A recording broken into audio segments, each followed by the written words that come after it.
আদ-দ্বীন foundation কর্তৃক আয়োজিত আজকের এই ব্যতিক্রমধর্মী ঐতিহাসিক তাফসিরুল কোরআন মাহফিলের সম্মানিত উলামায়ে কেরাম, মুরব্বিয়ান আযম, আমার প্রিয় যুবক ভাইরা, স্নেহের ছোট ভাইরা, পর্দানিশীন শ্রদ্ধেয়া মা ও বোনেরা, আল্লাহ রব্বুল আলামিনের দরবারে অসংখ্য অগণিত শুকরিয়া যে মহান রব্বুল আলামিন আপনাকে আমাকে কোরআন সুন্নাহ এর কিছু কথা বলবার এবং শুনবার জন্য এত সুন্দর একটা ব্যবস্থাপনা করে দিয়েছেন। সেজন্য প্রথমেই রব্বে কাবার দরবারে শুকরিয়া আদায় করে স্বতঃস্ফূর্ত আওয়াজ করে বলি আলহামদুলিল্লাহ। প্রিয় উপস্থিতি, আমি প্রথমে আন্তরিকভাবে জাযাকাল্লাহ, জাযাকুমুল্লাহ এবং আন্তরিকভাবে অন্তরের অন্তঃস্থল থেকে কৃতজ্ঞতা জ্ঞাপন করছি, শুকরিয়া আদায় করছি এবং বিশেষ করে আন্তরিকভাবে মুবারকবাদ জানাচ্ছি আমার প্রিয় আঙ্কেল আদ-দ্বীন ফাউন্ডেশনের মহিউদ্দিন আঙ্কেলকে, যিনি এই ব্যতিক্রমধর্মী সুন্দর এক আয়োজন যশোরবাসীকে, বলতে গেলে বাংলাদেশকে উপহার দিয়েছেন। প্রিয় যশোরবাসী, আসলে আমি কি বলবো, আমি আমার নিজের ডকুমেন্টারি এখানে দেখে আমার আব্বার কথা মনে পড়ে যায়। আমার বাবা চলে গিয়েছেন দীর্ঘ অনেক দিন আগে, আমি যখন হেফজখানায় পড়ি। তো আজকে যখন এই ডকুমেন্টারিতে আমার বাবার কথাও চলে আসে, আমি আমার চোখে পানি রাখতে পারি নাই। আল্লাহ পাক তাদের এই আয়োজনকে কবুল করুক, বলে না আমিন। প্রিয় উপস্থিতি, আমি আজকে আপনাদের সামনে নিপীড়িত নির্যাতিত মুসলিম উম্মার পক্ষ থেকে কিছু কথা বলবার চেষ্টা করব। আজ পৃথিবীর দিকে দিকে তাকালেই দেখা যাবে মুসলিমরা নির্যাতিত এবং নিপীড়িত।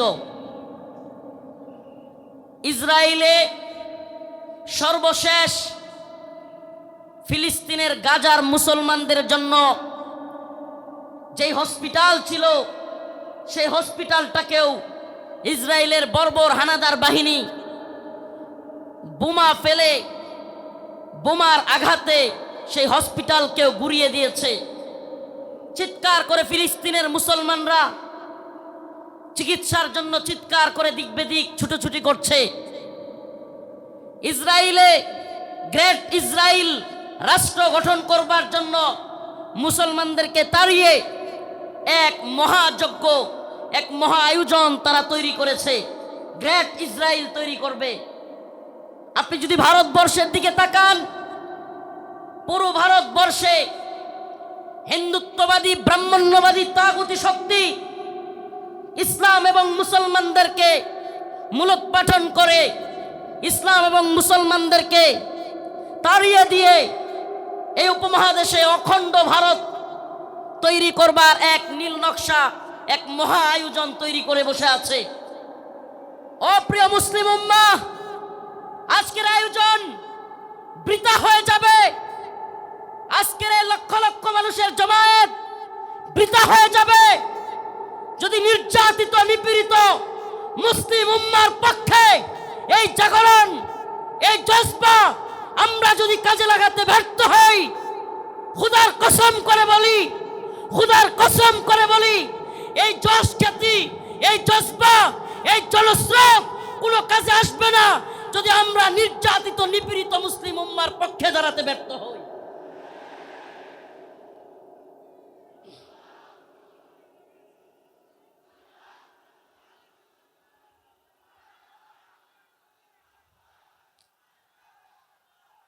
আজ পৃথিবীর দিকে দিকে মুসলমানদের যে চিৎকার, মুসলমানদের যে হাহাকার, মুসলমানদের যে আর্তনাদ, সেটাই যেন কোরআনের সূরাতুন নিসার ৭৫ নম্বর আয়াতে আল্লাহ পাক ফুটিয়ে তুলেছেন।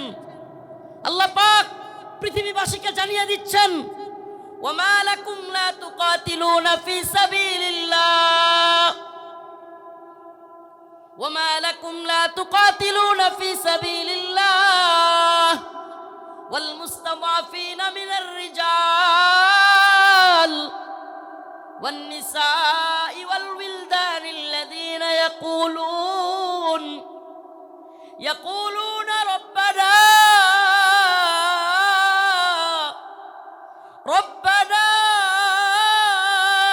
أخرجنا من هذه القرية الظالم أهلها এই যে রব্বানা, হে আমাদের রব, আখরিজনা, আমাদেরকে বের করেন মিন হাদিহিল ক্বরিয়াতিজ যালিমি আহলুহা ওয়াল মুস্তাদআফিনা মিনার রিজাল ওয়ান নিসা ওয়াল উইলদানিল্লাযিনা ইয়াকুলুন, এই যে দুর্বল মানুষদের, নিপীড়িত নির্যাতিত মাজলুম মানুষদের আর্তনাদ, শিশুদের চিৎকার, আমাদের মা বোনদেরকে সেই দর্শিতা মায়ের হাজারি, এগুলোই যেন কোরআনের এই আয়াতে আল্লাহ পাক ফুটিয়ে তুলেছেন।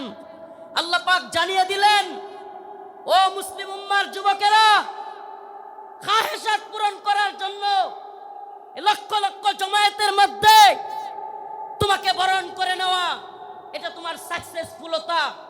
কিন্তু মনে রাখবা, এই বরণ করে নেওয়া, এই হাজারো লাখ জনতা কিংবা এই স্রোত, এই ফ্যান্টাসি, এই সব কিছু যদি তুমি নির্যাতিত নিপীড়িত উম্মার পক্ষে কাজ করতে না পারো, কোনো লাভ হবে না, কোনো ফায়দা হবে না। আমরা যতক্ষণ পর্যন্ত নির্যাতিত নিপীড়িত মুসলমানদের পাশে দাঁড়াতে পারবো, আল্লাহ পাকের ঘোষণা, ইন্নামাল মুমিনুনা ইখওয়া, মুমিন মুমিনের ভাই, মুমিন মুমিনের ভাই।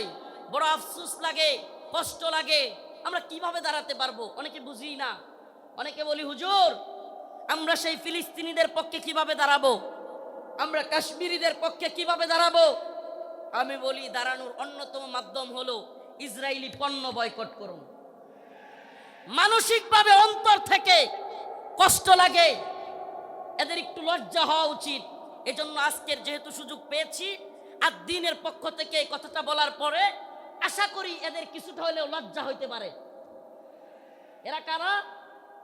ঢাকার শাহজালাল আন্তর্জাতিক বিমানবন্দর, এটাতে আপনি একটা বোতল পানি কিনে পাবেন না ইসরায়েলি পণ্য ছাড়া।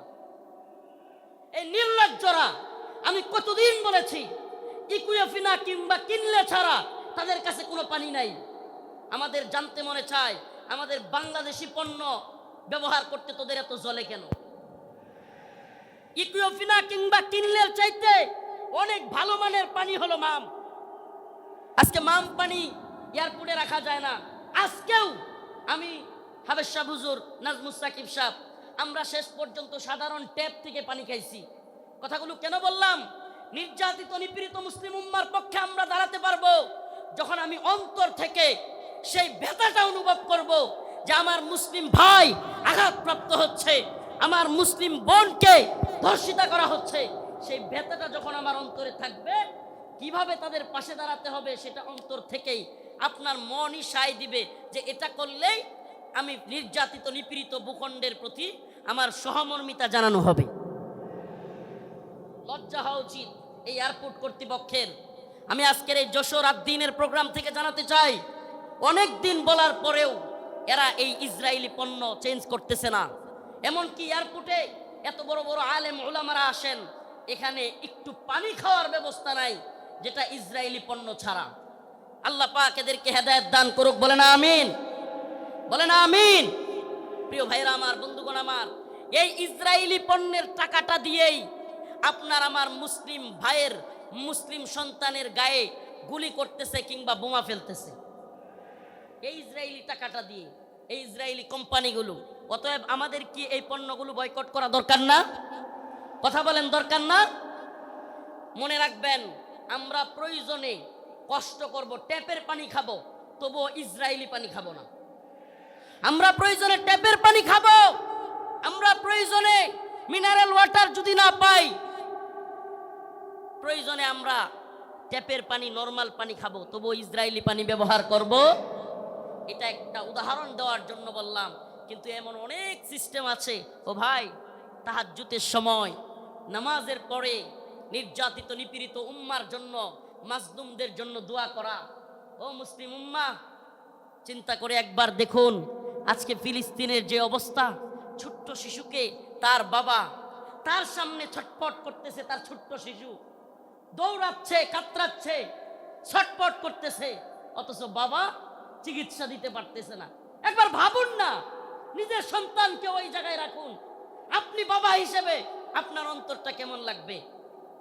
আজকে কাশ্মীরের অবস্থা দেখুন।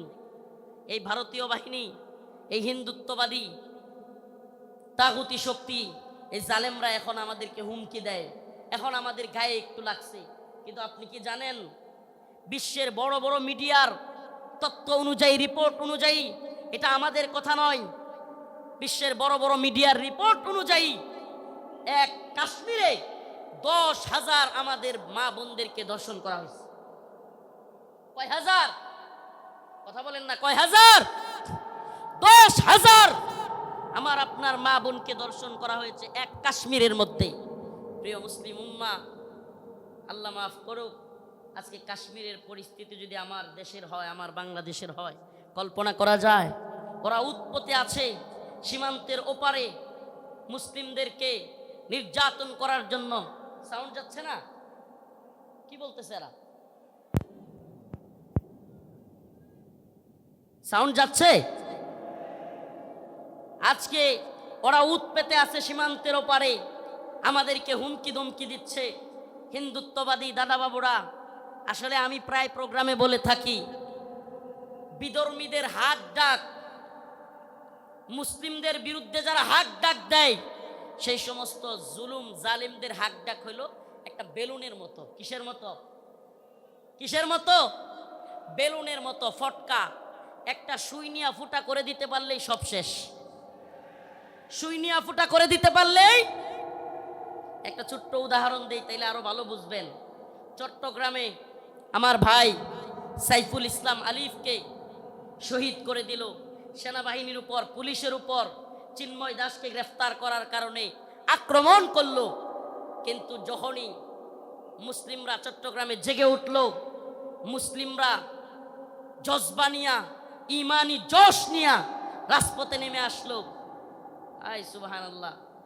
যেই চিন্ময় দাসকে গ্রেফতার করার কারণে, যে চিন্ময় দাসকে গ্রেফতার করার কারণে হাজার হাজার লোক প্রিজন ব্যান আটকায় দিছে, যে চিন্ময় দাসকে গ্রেফতারের কারণে আমাদের এক ভাইকে হত্যা করে ফেলছে, 2-3 দিন যাইতে পারে নাই। ওই যে একটা কথা আছে না, সেনাবাহিনীর কথাটা খুব প্রচলিত হয়েছিল বাংলাদেশে, গোপালগঞ্জেতে সূর্যই উঠেছে, বাকিটা বললাম না। যখনই ওইটা লাগাই দিছে, মুসলিমরাও জায়গা উঠছে। সুবহানাল্লাহ। আগে তো প্রিজন ব্যান আটকায়া মানুষদেরকে হত্যা করে দিচ্ছে, হাই রে তাদের শক্তি, হাই রে তাদের গরম। যেমনি মুসলমানরা জায়গা উঠছে, এখন চিন্ময় দাসের উকিল পাওয়া যাচ্ছে না। চিন্ময় দাসের কি নাই? কথা বলেন না, কি নাই? সুবহানাল্লাহি ওয়া বিহামদিহি, সুবহানাল্লাহি ওয়া বিহামদিহি। আপনারা এই বিষয়টা দেখে থাকলে বুঝবেন, এত হাক ডাক, এত কিছু, অথচ এখন চিন্ময় দাসের উকিল পাওয়া যাচ্ছে না। এদের হাক ডাক হলো ওই বেলুনের মতো, যদি সুই নিয়ে খালি ফুটা করে দিতে পারেন তাইলেই যথেষ্ট। এজন্য আমরা বলি, হিন্দুত্ববাদী নরেন্দ্র মোদীকে বলতে চাই, শত শত আলেমদেরকে শেখ হাসিনা তোমাকে খুশি করার জন্য গ্রেফতার করেছিল, অসংখ্য আলেমদেরকে নির্যাতন করেছিল শেখ হাসিনা মোদীকে খুশি করবার জন্য। কিন্তু আমরা জানতে চাই, শেষ পর্যন্ত মোদী কি হাসিনাকে টিকায় রাখতে পারছে? পারছে? কেন পারে নাই? কারণ এদের হাত ডাক এটা বেলুনের মতো। মুসলমানরা জায়গা গেলে পৃথিবীতে কোনো জালেম টিকতে পারে নাই। শুধু জালেম হাসিনা যায় নাই, আল্লাহ পাক হাসিনাকে পালায়া যাওয়াদের রোল মডেল বানাই দিছে। হাসিনারে কি বানাই দিছে আল্লাহ? পালায়া যাওয়াদের রোল মডেল। বাশার আল আসাদ পালাইছে, মিডিয়ার নিউজ বলতেছে হাসিনা যেমন শেষ 40 মিনিটের একটা ভিডিও বার্তা দিতে চাইছিল, বাশারও নাকি বার্তা দিতে চাইছিল, দিতে পারে নাই।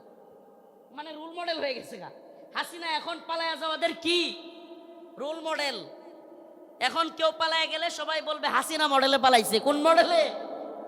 কথা বলেন না, কোন মডেলে? আফসোস লাগে, পরিতাপের বিষয়, কষ্টের বিষয়। অনেকে হয়তো আমার মতো আপনারাও চিন্তা করেন, হাজার হাজার মানুষকে গুলি করে মারলো, ছাত্রদেরকে গুলি করলো, স্কুলের মাদ্রাসার ছাত্রদেরকে গুলি করলো, হেলিকপ্টার থেকে গুলি করলো, এদেশের সর্বজন শ্রদ্ধেয় আলেমদেরকে কারাগারে নিয়ে বন্দি করলো, রিমান্ডের নামে নির্যাতন করলো, জুলুম করলো। গতকালকে যে আলেম এখানে আলোচনা করে গিয়েছেন, শাইখুল হাদিসের সন্তান আল্লামা মামুনুল হক দামাত বারকাতুহুমকে দাড়ি ধরে টানাটানি করলো। এদেশের সর্বজন শ্রদ্ধেয় বুজুর্গ আলেম, সকলের শ্রদ্ধেয় মানুষ আল্লামা সাইদি রহিমাহুল্লাহকে কারাগার থেকে হত্যা করে বাহির করলো। এত কিছুর পরেও এই নেত্রী আর এই দলের পক্ষে মানুষ থাকে কেন? প্রশ্ন আসে না? প্রশ্ন আসে কি আসে না? যে হাজার হাজার ছাত্রদেরকে গুলি করে মারলো, ছোট ছোট বাচ্চাদেরকে হেলিকপ্টার থেকে গুলি করলো, আলেমদেরকে জেলে নিল, রিমান্ডে নিল, ফাঁসি দিল, আলেমদেরকে, দেশের সর্বজন শ্রদ্ধেয় আলেমদেরকে কারাগার থেকে হত্যা করে বাহির করলো। আমাকে ব্যক্তিগতভাবে আমাকে জুব্বা টেনে হিচড়ে ডিবি হারুনের নেতৃত্বে, এটা সবাই জানেন, জুব্বা খোলা হলো, আমার পরনের লুঙ্গি খোলা হলো, এগুলো খুলে মহিলা দিয়া জড়ায়া দইরা ছবি ভিডিও তোলা হলো। অসংখ্য আলেমের নির্যাতনের, নিপীড়নের গল্প শুনলে গা শিউরে উঠবে, যৌনাঙ্গে পর্যন্ত চাপ দিল আলেমদের। এত কিছুর পরেও এই নেত্রী যে তার কর্মীদেরকে রাইখা পালায়, তার পক্ষে কিভাবে লোকেরা থাকে? প্রশ্ন আসে না? আসলে আল্লাহ বলেন, খতামাল্লাহু আলা কুলুবিহিম ওয়া আলা সামইহিম ওয়া আলা আবসারিহিম গিশাওয়া। আল্লাহ পাক এদের অন্তরের মধ্যে সিলমোহর মেরে দিছে। আল্লাহ পাক এদের কানের মধ্যেও সিলমোহর মেরে দিছে। আল্লাহ পাক এদের চোখের উপরে পর্দা ফেলে দিয়েছে। এরা সেই হাসিনা সরকারের আমলের এত নির্যাতন নিপীড়ন দেখেও দেখবে না। যেমন নির্লজ্জ বেহায়া তার নেত্রী, এমন নির্লজ্জ বেহায়া কর্মী। যেমন নির্লজ্জ বেহায়া তার নেত্রী, যে কিনা ছোট ছোট বাচ্চাদেরকে হত্যা করে, হেলিকপ্টার থেকে গুলি করে, এরপরেও বলে আমি কি অপরাধ করেছি। মানে কত বড় নির্লজ্জ হইলে এই কথা বলতে পারে? এরপরেও কি বলে, আমি কি অপরাধ করেছি। আপনি কোন অপরাধ করেন নাই? প্রশ্ন এটা হইতে পারে যে আপনি কোন অপরাধ করেন নাই, আমাকে এমন একটা অপরাধ দেখান। ও প্রিয় মুসলিম উম্মাহ, বাংলাদেশের বাইতুল মুকাররমে হেফাজতে ইসলামের আন্দোলনে হাসিনার পুলিশ বুট পইরা, জুতা পইরা দেশের জাতীয় মসজিদে আলেমদেরকে গুলি করে নাই। এর চাইতে জঘন্য আর কি হইতে পারে? আপনি কোনটা করেন নাই বলেন? আমাদেরকে তাহাজ্জুদের আর এই কোরআন তিলাওয়াতের গল্প শোনায়া আপনি কোন আকামটা করেন নাই? প্রিয় মুসলিম উম্মাহ, যশোরবাসী, এই মেসেজ যশোরের মুসলমানদের জন্য নয়। এই মেসেজ, আজকের এই আলোচনা আমার এই দেশবাসীর জন্য আমি রেখে যেতে চাই। আমি আমার কথাগুলো সকলের কানে পৌঁছে দিতে চাই। ও প্রিয় উম্মাহ, প্রিয় জাতি, আমরা চেয়েছি আমাদের অন্তর থেকে, আমাদের ছাত্ররা, আমাদের শিক্ষকরা, আমাদের কলামিস্ট, বুদ্ধিজীবী, মুফতি, বক্তা, ছাত্র, সকল শ্রেণী পেশার মানুষ, আমরা চেয়েছি আল্লাহ পাক হাসিনাকে এই ভূখণ্ড থেকে, আমাদের উপর থেকে, জুলুম থেকে বাঁচাক। আল্লাহ পাক আমাদেরকে বাঁচাইছেন কি বাঁচান নাই? তার মানে আমরা মন থেকে সম্মিলিতভাবে চাইলে পাওয়া যায়। পাওয়া যায় কি যায় না? বলেন, পাওয়া যায় কি যায় না? ইন্নাল্লাহা লা ইউগাইয়িরু মা বিকওমিন হাত্তা ইউগাইয়িরু মা বিআনফুসিহিম। আল্লাহ পাক ততক্ষণ পর্যন্ত কোনো জাতিকে পরিবর্তন করেন না যতক্ষণ না সে জাতি নিজেরা পরিবর্তন চায় এবং পরিবর্তন হয়। সুবহানাল্লাহ। তো আমরা পরিবর্তন চেয়েছিলাম, পেয়েছি। পাইছি কি পাই নাই? এখন আমাদের আরেকটা পরিবর্তন দরকার। আমাদের মূল বিজয় সেটা। এ বিজয় আমাদের মূল বিজয় না। এ বিজয় যদি আমাদের মূল বিজয় হইতো, তাইলে আমরা আল্লাহর নবীরে কেউ কটূক্তি করলে, গালি দিলে, আমরা এই রায় পাইতাম যে তার শাস্তি হবে মৃত্যুদণ্ড। তার শাস্তি কি? এই ব্যাপারে ইমামগণ একমত, আল্লাহর নবীকে নিয়ে কে কটূক্তি করলে, ব্যঙ্গচিত্র করলে তার শাস্তি মৃত্যুদণ্ড। প্রিয় ভাইরা আমার, বন্ধুগণ আমার, আল্লাহর নবীকে সাহাবাই কেরাম কেমন ভালোবাসতেন, আল্লাহর নবী সাল্লাল্লাহু আলাইহি ওয়াসাল্লামকে তার সাহাবীরা কেমন ভালোবাসতেন। কাব বিন আশরাফ নামে ইহুদিদের এক নেতা ছিল। নাম কি? কাব বিন আশরাফ, এক ইহুদি নেতা। এত দেহ ছিল, অনেক বড় সড়ো ছিল দেহ, বিশাল দেহের আকৃতির লোক ছিল কাব বিন আশরাফ। বদর যুদ্ধে যখন মুসলমানরা বিজয়ী হয়েছে, কাব বিন আশরাফ কষ্টে তার অন্তর জ্বলে গেছে। বদর যুদ্ধে কাফেরদের বড় বড় নেতা আবু জাহেল সহ নিহত হয়ে গেছে, জাহান্নামে চলে গেছে। কাব বিন আশরাফের কলিজায় জ্বলন শুরু হয়ে গেছে। সেই মুহাম্মদ আরবি সাল্লাল্লাহু আলাইহি ওয়াসাল্লামকে নিয়ে বিভিন্ন ধরনের কটূক্তিমূলক কবিতা বানাইছে। তার মহিলা ভাড়া কইরা তাদেরকে দিয়াও রসুলের বিরুদ্ধে বিশুদ্ধার করাইছে। আল্লাহ নবী সাল্লাল্লাহু আলাইহি ওয়াসাল্লাম ডাকলেন, কাব বিন আশরাফ, তাকে হত্যা করতে পারবে এমন কে আছো? সুবহানাল্লাহ বলে। রাসূল সাল্লাল্লাহু আলাইহি ওয়াসাল্লাম নিজে ডাকলেন, হে আমার সাহাবারা, তোমাদের মধ্যে কে আছে কাব বিন আশরাফকে হত্যা করবে? অথচ আমার নবীর ব্যাপারে অনেকে বলে, রাসূল সাল্লাল্লাহু আলাইহি সাল্লামকে কি বলে, যে রাসূল সাল্লাল্লাহু আলাইহি সাল্লাম এক গালে মারলে আরেক গাল পাইতা দিতেন। ছোটবেলায় এগুলো শুনতাম, নাউজুবিল্লাহ। রসুলের এক গালে মারবে আর সাহাবাই কেরাম বসে বসে দেখবে। ইসলাম সন্ন্যাসী মার্কা ধর্ম না। ইসলাম সন্ন্যাসী মার্কা, সন্ন্যাসীগিরি, গান্ধীগিরি ইসলামে চলে না। ইসলামের বাণী একবারে সুস্পষ্ট, ফায়াকতুলুনা ওয়া ইউকতালুন, হয় মরো নাইলে মারো। দিনের প্রয়োজনে মারতে হবে, মরতে হবে, ইনশাআল্লাহ। দিনের প্রয়োজনে মারতে হবে, মরতে হবে। মায়ের খাওয়াও সুন্নত, দেওয়াও সুন্নত। আমরা যদি খালি মায়ের খাইতাম, হাসিনার পতন হইতো। মাঝে মাঝে পিটানো দেওয়া লাগছে, কথা কয় না? যারা জালিমের পক্ষ নিবে, একটা কথা মনে রাখবেন, মুসলমান ইমানদার, সম্ভবত হযরত আলী রাদিয়াল্লাহু আনহুর কথা এটা, জালেমদের প্রতি সহানুভূতি দেখানো মাজলুমদের সাথে গাদ্দারি। আবারও বলছি, জালেমদের প্রতি উদারতা দেখানো মাজলুমদের সাথে গাদ্দারি। মাজলুমদের সাথে গাদ্দারি করা যাবে? কাব বিন আশরাফ আল্লাহর নবীর নিয়ে কটূক্তি করে। রাসূল সাল্লাল্লাহু আলাইহি ওয়াসাল্লাম বললেন, তোমাদের মধ্যে কে আছে যে কাব বিন আশরাফকে হত্যা করবে? আল্লাহর নবীর এক সাহাবী মুহাম্মদ বিন মাসলামা দাঁড়ায় গেলেন, ইয়া রাসূলুল্লাহ আতুহিব্বু আন তাকতুলাহু? ইয়া রাসূলুল্লাহ, আপনি কি চান আমি তাকে হত্যা করি? রাসূল বললেন, অবশ্যই হ্যাঁ। মুহাম্মদ বিন মাসলামা বললেন, ইয়া রাসূলুল্লাহ, আমাকে অনুমতি দেন, আমি একটু তার সাথে গল্প করব, বানায় সিনায়া গল্প করব আর কি, তারা একটু খুশি করব। ইয়া রাসূলুল্লাহ, আমার অনুমতি দেন। আল্লাহর নবী বললেন, অনুমতি দিলাম। রাসূলুল্লাহ সাল্লাল্লাহু আলাইহি ওয়াসাল্লামের অনুমতি পেয়ে মুহাম্মদ বিন মাসলামা রাদিয়াল্লাহু আনহু কাব বিন আশরাফের কাছে গেলেন। কাব বিন আশরাফের কাছে গিয়ে আল্লাহর নবীকে নিয়ে যেহেতু বলে আসছেন, একটু গল্প করবেন বানায়া সিনায়া। যুদ্ধ মানেই ধোঁকা।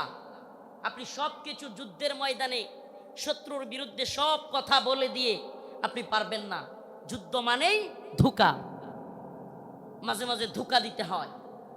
তো কাব বিন আশরাফরে গিয়া বললেন, আমরা তো মুহাম্মদ রে নিয়া খালি জাকাত চাই, খালি জাকাত দিতে হয়, সদকা দিতে হয়, বিপদে আছি মুহাম্মদ রে নিয়া। নাউজুবিল্লাহ। সাল্লাল্লাহু আলাইহি ওয়াসাল্লাম রাসূল সাল্লাল্লাহু আলাইহি সাল্লামের ব্যাপারে কাব বিন আশরাফকে খুশি করার জন্য কাব খুব খুশি হয়ে গেল। আগেই কিন্তু অনুমতি নিয়ে আইছেন, আগেই অনুমতি নিয়েই আসছেন। আল্লাহর নবীর ব্যাপারে বললেন কাব বিন আশরাফকে, আমরা তো মুহাম্মদ রে নিয়ে বিপদে আছি। সাল্লাল্লাহু আলাইহি ওয়াসাল্লাম কি সদাকা যাকাত দিতে দিতে আমরা শেষ হয়ে যাচ্ছি। কাব কয়, কে আগেই কইছিলাম না? খুব খুশি হয়েছে, আগেই তো কইছিলাম। এবার মুহাম্মদ বিন মাসলামা বললেন, তোমার কাছে কিছু কর্জা চাই। কি চাই? কর্জা চাই, আমাদেরকে কিছু খাদ্য দাও। কাব বিন আশরাফ বলল, দিতে পারি, কিন্তু কিছু বন্ধক রাখতে হবে। আল্লাহর নবীর সাহাবী মুহাম্মদ বিন মাসলামা রাদিয়াল্লাহু আনহু আল্লাহর নবীকে বলে এসেছেন, ও পয়গম্বর, ও আমার প্রিয় হাবিব, আমি অবশ্যই অবশ্যই কাব বিন আশরাফকে কতল করব, তবে আমাকে অনুমতি দেন আমি যেন কাব বিন আশরাফের সাথে খুশ গল্প করতে পারি। আল্লাহর নবী বললেন অনুমতি দেয়া হলো। কাব বিন আশরাফকে মুহাম্মদ বিন মাসলামা রাদিয়াল্লাহু আনহু বললেন, মুহাম্মদ তিনি তো আমাদের কাছ থেকে বেশি বেশি সাদাকা আর যাকাত নিচ্ছেন, এমত অবস্থায় আমরা তো ফতুর হয়ে যাচ্ছি, কি করা? কাব খুব খুশি হয়ে গেল। কাব বলল, আগেই তোমাদেরকে বলেছিলাম মুহাম্মদের পিছনে থাকবা না। এবার কাব বিন আশরাফের কাছে মুহাম্মদ বিন মাসলামা কিছু চাইলেন। সে বলল, দিতে পারি, শর্ত হলো কিছু বন্ধক রাখতে হবে। দিতে পারি, তবে শর্ত হলো কিছু বন্ধক রাখতে হবে।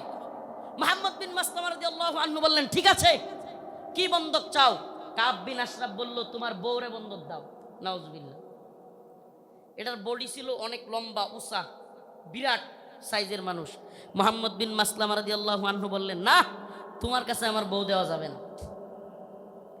এবার মুহাম্মদ বিন মাসলামা রাদিয়াল্লাহু আনহু বললেন, দিতে পারি, আমার ডাল তলোয়ার এই তরবারিগুলো তোমার কাছে দিতে পারি।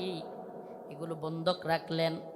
বন্ধক রাখার পর কাব বিন আশরাফকে মুহাম্মদ বিন মাসলামা রাদিয়াল্লাহু আনহু বললেন, আমি আমার আরো 2 জন সহযোগীকে নিয়ে আসি। তুমি যেই খাদ্য দিবে, তুমি যেই খাবার দিবে, ওই খাবার জিনিসগুলো নেওয়ার জন্য লোক লাগবে।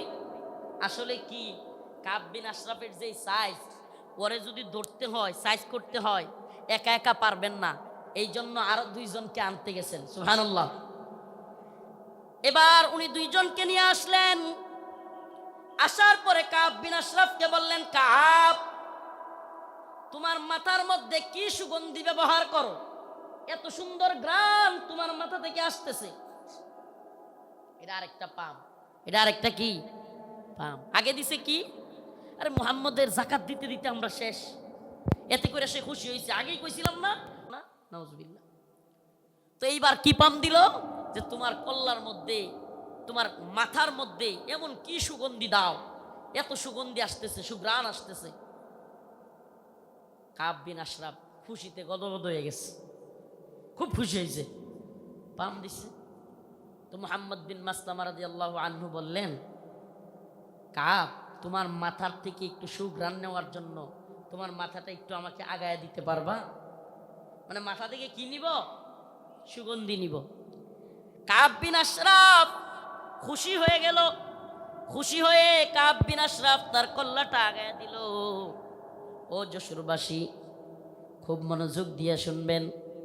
আল্লাহর নবীর সাহাবা মুহাম্মদ বিন মাসলামা যখন কাব বিন আশরাফ কল্লাটা আগায় দিল, সাথে সাথে আল্লাহর নবীর সাহাবী মুহাম্মদ বিন মাসলামা কাব বিন আশরাফের কল্লা এইভাবে পেছায় ধরলেন।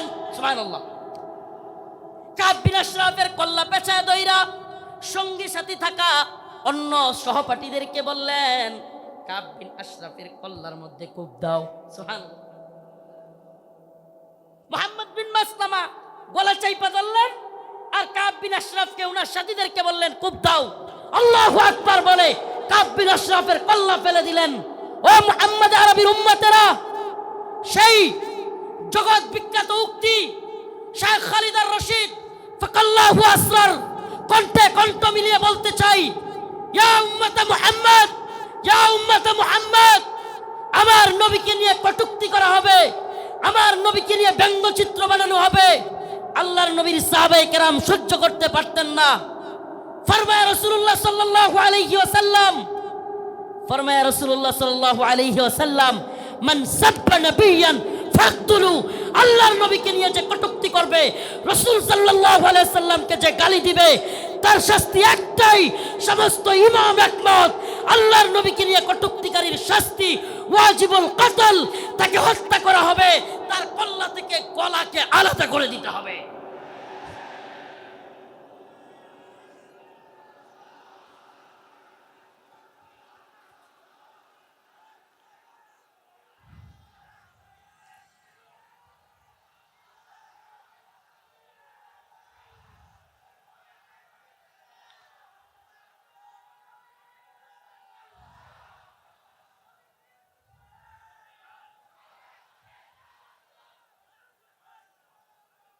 হে প্রিয় জাতি, হে প্রিয় মুসলিম উম্মাহ, তোমাদের এই জাগরণ প্রমাণ করে দিয়েছে 2024-এর 5ই আগস্ট প্রমাণ করে দিয়েছে যৌবন যার যুদ্ধে যাবার সময় তার।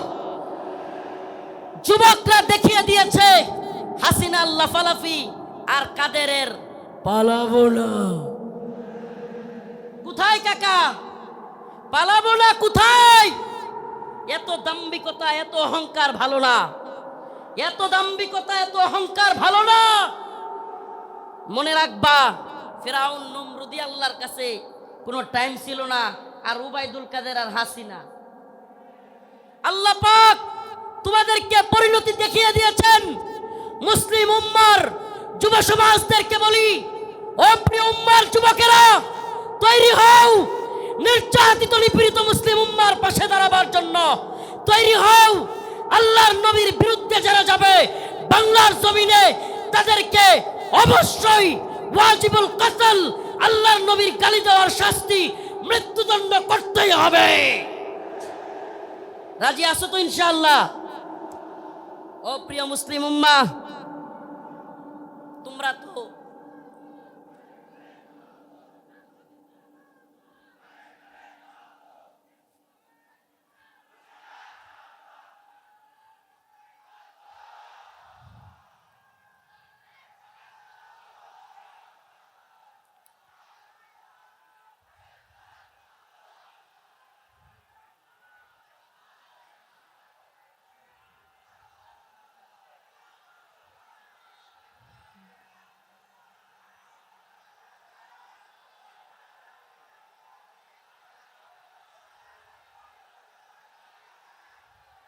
হে প্রিয় মুসলিম উম্মার যুবকেরা, তোমাদের এই দ্বীনি আবেগ, এই দ্বীনি জজবাকে যদি সত্যি বলি, ওয়াল্লাহি বিল্লাহি তাল্লাহি কসম আল্লাহর, এই জজবাকে যদি আমরা কোরআনের পক্ষে কাজে লাগাইতে পারি, তাহলে আর কোনো নতুন সরকার নয়, এই ভূখণ্ডে আমরা কোরআনী শাসন চালু করতে পারবো। আর কোনো তন্ত্রমন্ত্র নয়। তন্ত্রমন্ত্রের দেখা শেষ। আমরা তো এই স্লোগান দিকে দিকে আজ জানিয়ে দিতে চাই, তন্ত্রমন্ত্রের দিন শেষ, কোরআন সুন্নাহর বাংলাদেশ। বলেন না, তন্ত্রমন্ত্রের দিন শেষ, কোরআন সুন্নাহর বাংলাদেশ। সাবিলুনা সাবিলুনা, তারিকুনা তারিকুনা। স্লোগান আজকে একটু ব্যতিক্রম হবে। আমি বলবো, আল্লাহর জমিনে আল্লাহর আইন বাস্তবায়ন ফরজে আইন। বলতে পারবেন? আল্লাহর জমিনে আল্লাহর আইন বাস্তবায়ন ফরজে আইন। হয়তো শরিয়ত, ইম্মা শরিয়া, ইম্মা শরিয়া, হয়তো শরিয়ত। হয়তো আমরা শাহাদাত বরণ করব, না হলে ভূখণ্ডে শরিয়ত প্রতিষ্ঠা করব। কালেমার পতাকা দেখলে যেগুলোর জ্বলে, এগুলোর সাবধান করে দিতে চাই। এ ভূখণ্ডে লা ইলাহা ইল্লাল্লাহর পতাকা উড়বেই, আজ হোক কাল একদিন উড়বেই। ইসাবাতান মিন উম্মতি আহরাজাহুম আল্লাহু মিনান নার, ইসাবাতুন তাগজুল হিন্দা ওয়া ইসাবাতু মা ঈসা ইবনে মারইয়াম। রাসূলের ঘোষণা, এই ভূখণ্ডে হিন্দুত্ববাদী, ব্রাহ্মণ্যবাদী তাগুতি শক্তির বিরুদ্ধে, দিল্লির বিরুদ্ধে, হিন্দুত্ববাদীদের বিরুদ্ধে আল্লাহর নবী বলেছেন, মুসলমানদের একটা গজওয়া হবে, গজওয়াতুল হিন্দ হবে। সেই যুদ্ধে মুসলমানরা বিজয়ী হবে। শুধু বিজয়ী হবে না, দিল্লির সেই মসনদে, দিল্লির সেই লাল কেল্লায় কালেমার পতাকা পথ পথ করে উঠবে ইনশাআল্লাহ, ইনশাআল্লাহ।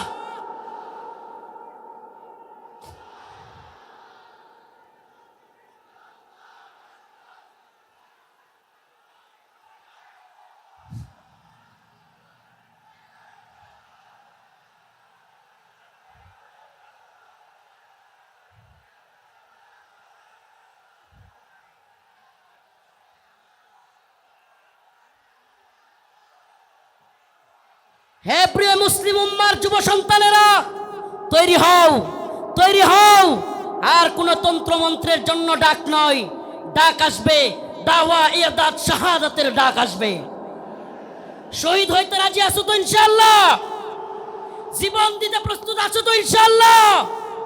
আরে আমরা দুনিয়ায় এসেছি দ্বীনের জন্য, শহীদ হওয়ার জন্য। এই দুনিয়ায় আর কোনো সফলতা নাই, আল্লাহর জন্য শাহাদাতের মধ্যেই সফলতা। ইম্মা শরিয়া ওয়া ইম্মা শাহাদা, হয়তো শরীয়ত।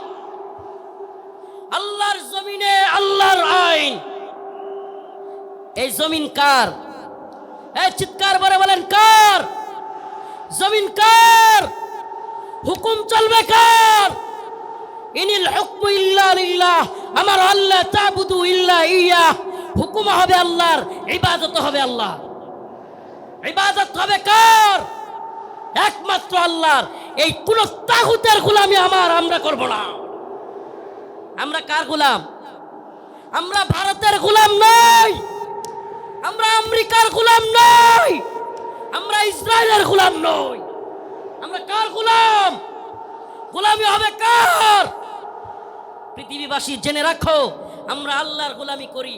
এই মাথা নোয়াবো তো আল্লাহর কাছে। এই মাথা নোয়াবো তো কার কাছে? পৃথিবীর কারো কাছে আমাদের মাথা নত হবে। এবার আমার ডকুমেন্টারি তো দেখলেন, শেখুল হাদিস ইবনে শেখুল হাদিসের ডকুমেন্টারি দেখলেন, অন্যান্য আলেমদের ডকুমেন্টারি তো দেখবেন। আমি কিছু মাজলুমদের ডকুমেন্টারি আপনাদের সামনে বলে যাই, কলিজা ফেটে যায়। ও মুসলিম উম্মার প্রিয় যুবক ভাইরা, আপনারা জেনে থাকবেন 2013 সালে শাপলা চত্বর এক ভয়াবহ রাতের সাক্ষী অনেকেই। আপনারা জেনে থাকবেন। প্রিয় বাবাজি, আজকের প্রোগ্রামের আয়োজক সহ সবার এই কথাগুলো মনোযোগ সহকারে শোনা দরকার। আমি আপনাদের সামনে এমন কিছু ব্যক্তিদের কারগুজারি শোনাবো যারা 2013 সালে রাসূলুল্লাহ সাল্লাল্লাহু আলাইহি ওয়াসাল্লামকে যারা কটূক্তি করেছিল, আল্লাহর নবীকে নিয়ে যারা ব্যঙ্গচিত্র বানিয়েছিল, আল্লাহ এবং তার রাসূলের বিরুদ্ধে যারা কথা বলেছিল, যেই কারণে হেফাজতে ইসলাম শাপলা চত্বরে যেতে বাধ্য হয়েছিল, সেই সমস্ত নরপিশাচ, সেই সমস্ত কুখ্যাত শাতেমে রাসূল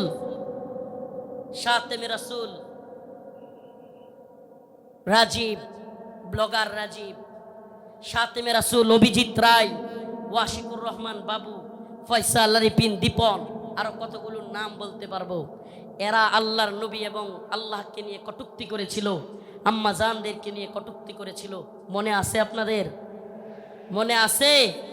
2013 সালে ব্লগার রাজীব, অভিজিৎ রায়, ফয়সাল আরিফিন দীপন, ওয়াশিকুর রহমান বাবু, ব্লগার নাজিমউদ্দিন সামাদ, আরো অনেকগুলো কুখ্যাত শাতেমে রাসূল আল্লাহর নবীকে নিয়ে কটূক্তি করেছিল। ও প্রিয় মুসলিম উম্মার যুবকেরা, আজকের এই ঐতিহাসিক প্রোগ্রামে আমি যদি সেই মাজলুম ভাইদের কথা না বলি, আমি তাদের সাথে কারাগারে ছিলাম। ওয়াল্লাহি একটা ভাইয়ের মিথ্যা মামলায় ফয়সাল আরিফিন দীপনকে, অভিজিৎ রায়কে কে বা কারা হত্যা করেছে, ভার্সিটির প্রিয় যুবকদেরকে, আমার প্রিয় যুবক ভাইদেরকে এরা কারাগারে বন্দি করে রেখেছে। হাসিনা সরকার বিগত 10-12 বছর যাবৎ পরিবারের সাথে তাদেরকে দেখা করতে দেয় না। আমি প্রায়ই কোর্টে গেলে তাদের সাথে দেখা হইতো। আমাদের সেই ভাই আরাফাত, সেই ভাই সাইমুম, সেই ভাই আব্দুস সবুর, বিভিন্ন ভাইদেরকে আমরা দেখে আসছি যারা কিনা এক একজন 2টা-3টা করে ফাঁসির রায় নিয়ে কারাগারে পড়ে আছে। কি এদের অপরাধ? আমাদের ভাই ফারাবি, কি এদের অপরাধ? ফারাবির অপরাধ, আরাফাত ভাইয়ের অপরাধ, সাইমুম ভাইয়ের, আব্দুস সবুর ভাই, এই ভাইদের অপরাধ আল্লাহর নবীকে নিয়ে কটূক্তিকারীদের বিরুদ্ধে তারা ফেসবুকে বা বিভিন্ন মাধ্যমে লেখালেখি করেছিল। আল্লাহর নবীকে যারা কটূক্তি করেছে তাদের বিরুদ্ধে লেখালেখির কারণে, ও প্রিয় যশোরবাসী, ও প্রিয় আদ-দ্বীনের প্রোগ্রামে থাকা যুবকেরা, অন্তত তোমাদের সেই যুবকদের জন্য কিছু করা দরকার। আজকের এই আদ-দ্বীনের প্রোগ্রামে আমি সেই ভাইদেরকে স্মরণ করি। ওয়াল্লাহি কসম করে বলি, আমি যখন দেখতাম 2টা-3টা ফাঁসি নিয়েও এরা দিব্যি হাসতেছে, তখন আর নিজের মনের মধ্যে কিছুই মনে হইতো না। হায়রে আমি আর কি, আমার তো আর ফাঁসির রায় হয় নাই, আমার তো ফাঁসির রায় হয় নাই। 2-3টা ফাঁসির রায় নিয়ে হাসতেছে, দিব্যি চলতেছে, এদের মনের মধ্যে কোনো কষ্ট নাই। এই যুবকেরা দীর্ঘদিন যাবৎ কারাগারে পড়ে আছে। ও প্রিয় মুসলিম উম্মার যুবকেরা, ও নেতারা, ও বক্তা মুফতি শাইখুল হাদিসরা, আল্লাহর নবীর পক্ষে কথা বলতে গিয়া দীর্ঘদিন যাবৎ তাদেরকে জঙ্গি ট্যাগ দিয়া আজকে কারাগারে বন্দি করে রেখেছে হাসিনা সরকার। এখনো এই ভাইগুলো মুক্তি পাচ্ছে না। ও প্রিয় মুসলিম উম্মার যুবকেরা, আমি জানতে চাই, এরা যদি আমাদের কাউকে জঙ্গি ট্যাগ দিয়া দেয়, এরা যদি আমাদের কাউকে মৌলবাদী ট্যাগ দিয়া দেয়, এরা যদি আমাদের কাউকে রাজাকার বলে ট্যাগ দিয়া দেয়, তাহলে কি আমরা তাদেরকে ভুলে যাব? আমার কথা বুঝতেছেন? জালেমদের একটা কূট কৌশল হলো আলেমদের নামে ট্যাগ দেওয়া, নেম কিলিং, এটাকে বলে নেম কিলিং, ট্যাগ দেওয়া। আল্লামা সাঈদী রাহিমাহুল্লাহকে কষ্ট নিয়ে বলতে হচ্ছে, যখন তিনি জীবিত আমাদের অনেক আলেম ওনাকে নিয়ে কথা বলার সাহস করে নাই, ওনার পক্ষে কথা বলে নাই। কেন বলে নাই? কারণ ওনাকে রাজাকারের মামলা দেওয়া হয়েছে। এখন আমরা যদি ওনার পক্ষে কথা বলি, তাইলে আমাদেরকেও না জানি রাজাকারের মামলা দিয়ে দেয়। আল্লামা জসিমউদ্দিন রহমানী দামাত বারকাতুহুম হুজুর কারাগারে থাকতেও ওনাকে নিয়েও অনেকে কথা বলে নাই। কেন? কারণ ওনার পক্ষে কথা বললে জঙ্গিবাদী মামলা দিয়ে দিবে। আল্লাহর কসম করে বলি, খুদার কসম করে বলি, আমাদেরকে রাজাকার বলো, জঙ্গিবাদী বলো, মৌলবাদী বলো, আর যাই বলো, আমরা মাজলুমদের পক্ষে কথা বলবই, বলেই যাব। রাজি আছেন তো ইনশাআল্লাহ? আল্লামা সাঈদী রাহিমাহুল্লাহ চলে গিয়েছেন, জসিমউদ্দিন রহমানী হাফিজাহুল্লাহ বের হয়ে গিয়েছেন, কিন্তু ও আদ্দিনের মুসলমানেরা, আজকের এই যশোরের লাখো জনতা, প্রিয় উম্মাহ, আজকের এই মিডিয়ার মাধ্যমে, সব কিছুর মাধ্যমে আমি জানাতে চাই, আমার ভাইরা আল্লাহর নবীর পক্ষে লেখালেখি করতে গিয়া যারা মামলা খেয়েছে, ফাঁসির রায় লেগে গেছে, আমরা কি তাদের মুক্তি চাই? মুক্তি চাই। আমার ভাইদেরকে 2-3টা করে ফাঁসির রায় দিয়ে বন্দি করে রেখেছে হাসিনা। হাসিনার কাজই ছিল বিভিন্ন জঙ্গি নাটক সাজায়া আলেমদেরকে, তরুণ তরুণ যুবকদেরকে যারা দিনকে ভালোবাসে, টাকনুর উপর কাপড় পরে, এদেরকে ইন্ডিয়ার কথায় রয়ের প্ল্যানে মুসলিম উম্মার যুবকদেরকে, দিন যারা ভালোবাসে তাদেরকে গ্রেফতার করা, তাদেরকে জঙ্গি বলা, মৌলবাদী বলা, এটা একটা ট্রেন্ড ছিল, এটা তাদের একটা ট্যাগ মিশন ছিল, মিশন, তাদের একটা মিশন। এই মিশন আমরা পা দিতে পারি না। আমরা আমাদের ভাইয়ের মুক্তি চাইবই, ঠিক আছে তো ইনশাআল্লাহ? সবাই মুক্তি চান তো ইনশাআল্লাহ? আমার প্রিয় ভাইদের মুক্তির ব্যবস্থা করা হোক, দ্রুত মুক্তি দেয়া হোক। যদি তারা মুক্তি না পায়, খোদার কসম করে বলি, এত বড় বড় বক্তা, এত যশ খ্যাতি মূল্যহীন, মূল্যহীন, মূল্যহীন। আমরা যদি মাজলুমদের পাশেই দাঁড়াতে না পারি, আজকের আলোচনার বিষয় এটাই, ওমা লাকুম লা তুকাতিলুনা ফি সাবিলিল্লাহ ওয়াল মুস্তাদাফিনা মিনার রিজাল ওয়ান নিসাই ওয়াল উইলদানিল্লাযীনা يقولون ربنا أخرجنا من هذه القرية الظالم أهلها واجعل لنا من لدنك وليا واجعل لنا من لدنك نصيرا الله رب العالمين বলেন, وما لكم لا تقاتلون في سبيل الله, তোমাদের কি হয়ে গেল? তোমরা আল্লাহর পথে কিতাল করতেছ না, যুদ্ধ করতেছ না। জিহাদ বললে অনেকে অপব্যাখ্যা করে, নফসের জিহাদ, এটা সেটা অনেক অপব্যাখ্যা করে। কারণ কি? কারণ আল্লাহ বলছেন কুতিবা আলাইকুমুল কিতাল ওয়া হুয়া কুরহুল লাকুম। কারণ আল্লাহ পাক জানতেন জিহাদের ব্যাপারে অনেকের অ্যালার্জি থাকবে, অনেকে অপছন্দ করবে। আমাকে বলেন, আল্লাহ পাক যখন কোরআনে কারীম নাজিল করেছেন, আল্লাহর রাসূল কি জিহাদকে অপছন্দ করতেন? হ্যাঁ, সাহাবায়ে কেরাম অপছন্দ করতেন। তাহলে এই আয়াত কাদের জন্য? কুতিবা আলাইকুমুল কিতাল ওয়া হুয়া কুরহুল লাকুম, এই আয়াত কাদের জন্য?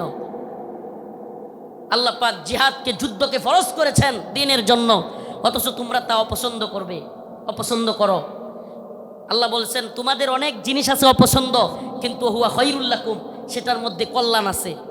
আমার তো মনে হয় আল্লাহ পাক, আমার মনে হয় না, এটাই তাফসীর, এটাই ব্যাখ্যা, যে আল্লাহ পাক সেই সমস্ত লোকদেরকে উদ্দেশ্য করে বলেছেন যারা জিহাদকে অপছন্দ করবে। সাহাবাই কেরাম জিহাদকে অপছন্দ করতেন না, আল্লাহর নবী আল্লাহর দ্বীনের পক্ষে জিহাদকে অপছন্দ করতেন না। যারা অপছন্দ করে তাদের জন্য এই কথা। অথচ দিকে দিকে মাজলুম, ওমা আলাকুম লা তুকাতিলুনা ফি সাবিলিল্লাহ, তোমাদের কি হয়ে গেল, তোমরা আল্লাহর পথে যুদ্ধ করতেছো না। ওয়াল মুস্তাদআফিনা মিনার রিজাল ওয়ান নিসাই ওয়াল বিলদান, দুর্বল নারীরা, দুর্বল বাচ্চারা চিৎকার করে করে বলতেছে ইয়াকুলুনা রব্বানা আখরিজনা, আয় আল্লাহ আপনি আমাদেরকে বের করেন, মিন হাদিহিল ক্বরিয়াতিজ যালিমি আহলুহা, এই ভূখণ্ডের মানুষরা বড় জালেম, ওয়াজআল লানা মিন লাদুনকা ওয়ালিয়া, আপনি আমাদের জন্য অভিভাবক পাঠান, ওয়াজআল লানা মিন লাদুনকা নাসীরা, আপনি আমাদের জন্য সাহায্যকারী পাঠান। মাজলুমদের সাহায্যকারী হইতে রাজি আছি তো ইনশাআল্লাহ? মাজলুমদের সাহায্যকারী হইতে রাজি আছি তো ইনশাআল্লাহ? তাইলে আজকে থেকে ইসরায়েলি পণ্য বয়কট, রাজি আছেন তো ইনশাআল্লাহ? আজকে থেকে যে সমস্ত মাজলুমরা রসুলের পক্ষে লিখতে গিয়ে, বলতে গিয়ে, আমার ভাই ফারাবি, আমার ভাই আরাফাত, সাইমুম, আমি আমার ভাই বলতেছি, পারলে আমারে মামলা দিয়ে দে, আমার যায় আসে না। তাদের সাথে আমারে মামলা দিয়ে দিলে আমার যায় আসে না, এরা আমাদের ভাই। আমরা অনেকেই সেই গাজী ইলমুদ্দিনের গল্প বলি, ভারতে রঙ্গিলা রাসূল বই লিখেছিল নাউজুবিল্লাহ, সেই গল্প বলতে পছন্দ করি। কিন্তু বাংলাদেশের গাজী ইলমুদ্দিনরা 2টা-3টা করে ফাঁসির রায় নিয়ে কারাগারে পড়ে আছে, সেই খবর আমরা কেউ রাখি না। প্রিয় ভাইরা আমার, বন্ধুগণ আমার, মাজলুম উম্মার পক্ষে দাঁড়াতে হবে।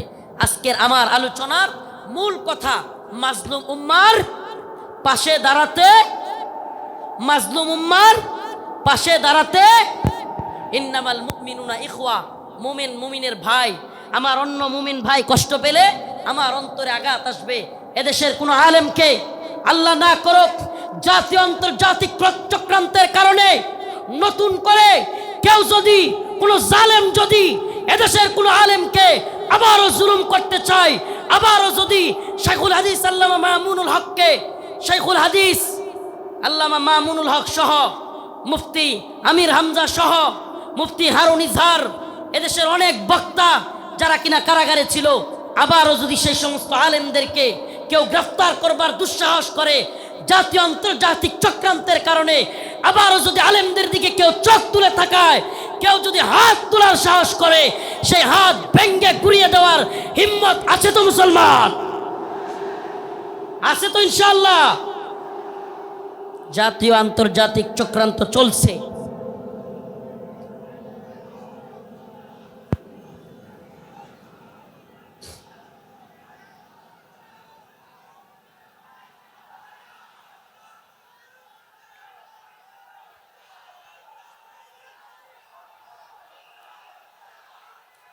জাতীয় আন্তর্জাতিক চক্রান্ত চলছে আমাদের এই ভূখণ্ডকে নিয়ে, জাতীয় আন্তর্জাতিক চক্রান্ত চলছে।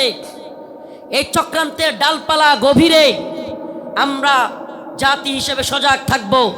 একটা কথা মনে রাখবেন, আগামীকালকে আপনার ঘরে চুরি অথবা ডাকাতি হবে, আপনি যদি আগে ভাগে জানতে পারেন, তাইলে আপনি ডাকাতকে কিভাবে আটকাইতে হবে এটা আপনি আরামসে বুঝে যাবেন। সজাগ থাকা খুব জরুরি। আগামীকালকে ডাকাত আপনার বাড়িতে হামলা করবে, যদি ডাকাতকে নিজে সামলাইতে না পারেন, প্রয়োজনে আগামীকালকে আসবে জানলে প্রয়োজনে মাইকিং করবেন, ঠিক কি ঠিক না? প্রয়োজনে কি করবে? মাইকিং করে হইলেও ডাকাত আটকাবে। তো যদি আমরা জানি আমাদের বিরুদ্ধে চক্রান্ত হচ্ছে, হিন্দুত্ববাদী ভারত আমাদের বিরুদ্ধে চক্রান্ত অব্যাহত রেখেছে, এমনকি আমরা শুনতে পাই বর্তমান উপদেষ্টা কমিটিতেও ভারতীয় দালালরা বসে গেছে। এ কথা আমরা শুনতে পাই, বর্তমান উপদেষ্টা কমিটিতে ভারতীয় দালাল ঢুকে গেছে। আমাদের বক্তব্য মোমেন এক গর্তে দুইবার পা দেয় না। মোমেন এক গর্তে দুইবার পা। আমরা আর দুঃখা খেতে চাই না। আমরা আর কোনো জালেমদেরকে, ইন্ডিয়ার গোলামদেরকে বাংলার ক্ষমতার মসনদে দেখতে চাই না। মাওলানা আব্দুল হামিদ খান বাসানী বলেছিলেন, পিন্ডি ছেড়েছি দিল্লির গোলামের জন্য নয়। কথাটা মনে আছে আপনাদের? রাওয়ালপিন্ডি পিন্ডি ছেড়েছি দিল্লির গোলামির জন্য নয়। অর্থাৎ পাকিস্তানের পিন্ডি ছেড়েছি, ভারতের দিল্লির গোলামির জন্য নয়। আমি বলি পিন্ডি ছেড়েছি, দিল্লি ছেড়েছি ওয়াশিংটনের গোলামির জন্য নয়। আমরা ওয়াশিংটনের গোলামি করব না। আমরা সমস্ত জাতীয় আন্তর্জাতিক চক্রান্তকে মোকাবেলা করে আমরা স্বাধীন চেতা, আমরা মুসলমান, আমরা স্বাধীন ভূখণ্ডে স্বাধীনভাবে বসবাস করতে চাই। আমরা কোরআন সুন্নাহ অনুযায়ী রাষ্ট্র ব্যবস্থা চাই। রাজি আছেন ইনশাআল্লাহ? ওয়ালাউ আন্না আহলাল কুরা আমানু ওয়াত্তাকাউ লাফাতাহনা আলাইহিম বারাকাতিম মিনাস সামাই ওয়াল আরদ। সুবহানাল্লাহ। আল্লাহ পাক বলেন, ওয়ালাউ আন্না আহলাল কুরা আমানু ওয়াত্তাকাউ লাফাতাহনা আলাইহিম বারাকাতিম মিনাস সামাই ওয়াল আরদ।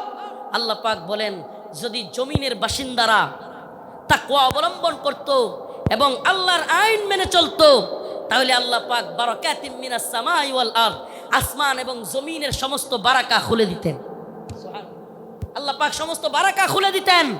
এজন্য আমি স্লোগান ধরেছি, আল্লাহর জমিনে আল্লাহর আইন বাস্তবায়ন ফরজে আইন।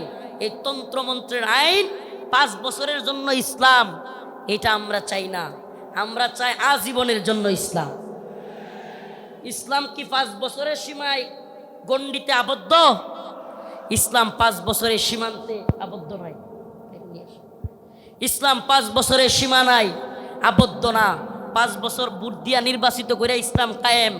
5 বছর গেলে আবার হয়তো সরে যাইতে হবে। দিন ইসলাম 5 বছরের জন্য সীমাবদ্ধ থাকার জন্য নয়। ইসলাম কায়েম করতে হবে, আল্লাহর জমিনে আল্লাহর আইন বাস্তবায়ন করতে হবে। এটা হবে মুসলিম উম্মার তাড়না, এটা হবে মুসলিম উম্মার প্রেরণা। আমরা হুঁশিয়ার করে দিতে চাই, সাবধান করে দিতে চাই। 2024 সালে হাসিনার পালানোর দৃশ্য দেখা এবং বাংলাদেশে আওয়ামী লীগের অবস্থান দেখা কেউ যদি শিক্ষা না নেন, নতুন করে জুলুম করার চিন্তা ভাবনা, নতুন কইরা কেউ জুলুম করার ভূত কারো মাথায় চাইপা বসে, তাইলে আওয়ামী লীগের পরিণতির জন্য অপেক্ষা করে। নতুন কইরাও যদি হাসিনার মতো জুলুমের চিন্তা ভাবনা কেউ করেন, আওয়ামী লীগের মতো জুলুম করার খায়েশাত, জালেম হওয়ার ভূত মাথায় চাইপা বসে, সাদাবাজি, টেন্ডারবাজি, দুর্নীতির বোধ, তাইলে বাংলার জনগণ লাথি দিয়া আপনাদের ভূতও তাড়াইয়া দিবে। নতুনদের জন্য এটা একটা হুঁশিয়ারি। 2024 সাল এটা আমাদের গর্বের। 2024 আমাদের গর্বের। আমাদের এই চেতনাকে ধরে রাখতে হবে। প্রিয় যুব সমাজ, আমি আগে ফিলিস্তিনের বিভিন্ন ভিডিও দেখতাম, ফিলিস্তিনের মুসলমানদের ভিডিও দেখতাম।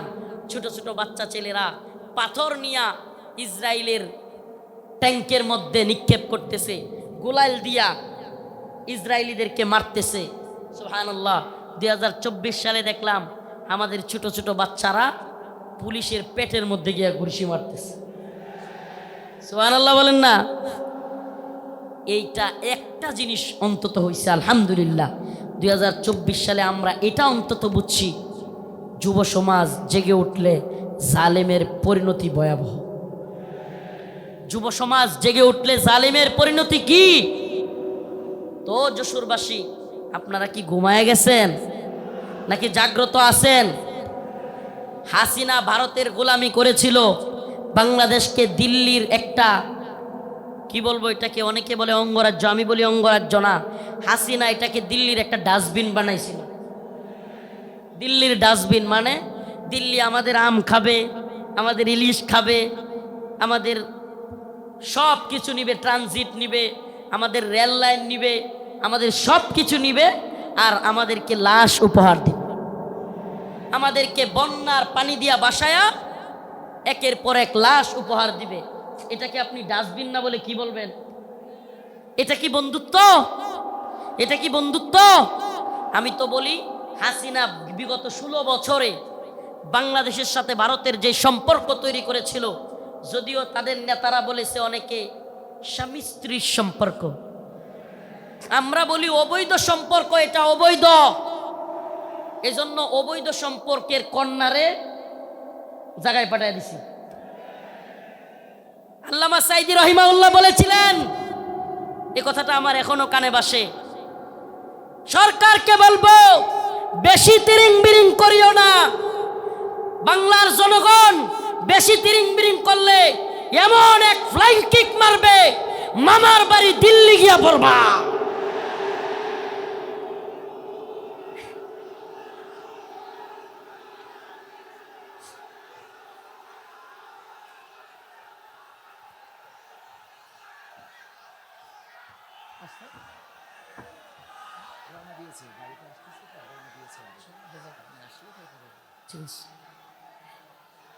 আল্লামা সাইদি রহিমাহুল্লাহ দেখে যাইতে পারেন। আলহামদুলিল্লাহ, সাইদি রহিমাহুল্লাহর কথাই বাস্তব হয়েছে। বাংলার জনগণ ফ্লাইং কিক মারছে, রান্না করা খাবার খাওয়ারও সময় নাই। রান্না করা খাবার খাওয়ারও সময় নাই। ও প্রিয় মুসলিম উম্মার যুবকেরা, আজকের এই আদ্দিন ফাউন্ডেশন যশোরের আজকের এই অনুষ্ঠান থেকে আমার আখিরি পয়গাম হবে, ও মুসলিম উম্মার যুবকেরা, আমাদেরকে মৌলবাদী বলা হোক, জঙ্গিবাদী বলা হোক, আমাদেরকে রাজাকার বলা হোক, যে কোনো ট্যাগ আমাদেরকে দেয়া হোক, আমরা দ্বীনের পক্ষে ছিলাম, আছি, থাকব। আল্লাহর জমিনে আল্লাহর আইন বাস্তবায়ন হওয়ার আগ পর্যন্ত আমরা থামব না। আমি তো আশাবাদী এই মুসলিম উম্মার জাগরণ। অনেকে বলে হুজুর মাহফিলের প্যান্ডেলে এত মানুষ হলে লাভ কি? কিছুই তো হয় না। আমি বলি হাসিনার অবস্থা দেখেও বুঝো না? কিছুই হয় না, হয় হাসিনার অবস্থা দেখেও বুঝো না? তোমার কি মনে হয় এই খুঁটা আন্দোলন, এত বিস্ফোরণ, এটা এমনি এমনি হয়ে গেছে? প্রিয় ভাইরা আমার, বন্ধুগণ আমার, একটু যদি আপনি চোখ বুলায় দেখেন তাইলেই দেখবেন মানুষের মধ্যে 2013 সালের শাপলা চত্বরে নৃশংসভাবে আলেম উলামাদেরকে, ছাত্রদেরকে গুলি করে মারার সেই যে ভয়াবহ চিত্র অন্তরের মধ্যে, সেটা ছিল কি ছিল না? অসংখ্য আলেমদেরকে গ্রেফতার, রিমান্ডের, নির্যাতনের চিত্র তাদের অন্তরে ছিল কি ছিল না?